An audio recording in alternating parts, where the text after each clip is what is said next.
The second important driver very much relates to the young people. And the young people, we all see them so much at ease with technology. And, we always, I'm amazed at how they are naturally adapting and adopting technologies. But a lot of it is because if you're today in that range of 17, 21-year-old, you probably don't know what life looks like without the internet. They've grown up with the internet.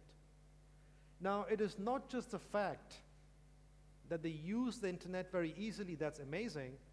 What is the driver? What gives me hope is that they are growing up with a different set of values. What do I mean by this? Let me give you a small anecdote. A very famous VC, venture capitalist from Silicon Valley, he was in a panel with me, and he was giving an example from his personal situation. So he mentioned that he has 4 children. His second daughter recently turned 21.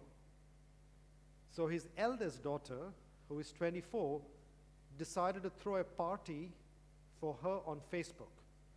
Now, throwing a party on Facebook basically means making a change, making a page, putting content, inviting people to join.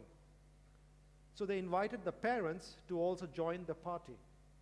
The parents came there, and they saw things they did not know had happened. So the father, after the birthday, went to the daughter and said, "Dear daughter, you are a young adult, you can do what you want, but do you realize that there's a lot of people out there in the world who are seeing this content on your celebration page?" And then the girl told the father, "Dad, you don't get it." So then the father said, "Well, you have been telling me that since the day you're born. What do I not get this time?" And then the girl told the father, "Dad, I will never work for someone like you." Okay? And he repeated the sentence because it struck him. And what it represented for him was a change in values, because a lot of the young people today, they're growing up. Think about what values do the internet represent. It represents globality. It represents transparency. It represents participation. It represents a lot of different values today is often missing in our work environment. So let me come to the third part and conclude rather quickly, is on what do I think has to happen now. What I think really has to happen is we need to see the emergence of a new leadership model.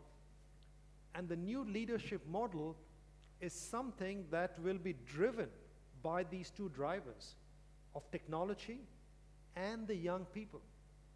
New leadership, why? If you think about what does technology do today, it allows companies to be much more transparent.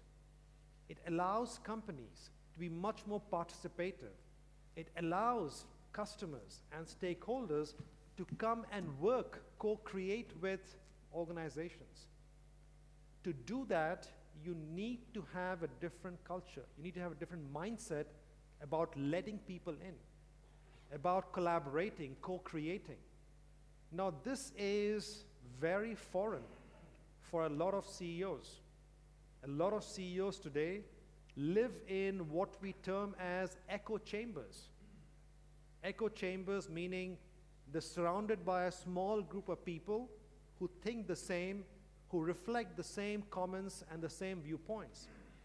They are living in a world where the communications department are carefully controlling every single message from the CEO. It's a very controlled image that is given outside. You don't want the CEO to be blogging. That would be high risk. The CEO expressing directly to the public or to customers the viewpoints, good points, negative points, hopes, fears, weaknesses. That would be very scary. At the same time, this is precisely what we need to build trust. I started earlier my comments by saying what we have today is a leadership crisis. What we have today, many people are saying, is a crisis of confidence, a crisis of trust. Never in history, or at least in recent history, has the level of public confidence, public trust in CEOs been lower. It is really extremely low across countries. And the only way to build it up really is to increase the level of transparency, increase the level of communication, openness, and technology can help out there, and also, of course, the younger generation can help out there. My final advice to a lot of people who are 35, 40 plus is not to be scared, to jump in, and to best of all, to help or let a young person help you. By working with a younger person, I'm sure that we'll all benefit. At the same time, we'll also help our younger colleagues learn a lot. Thank you very much.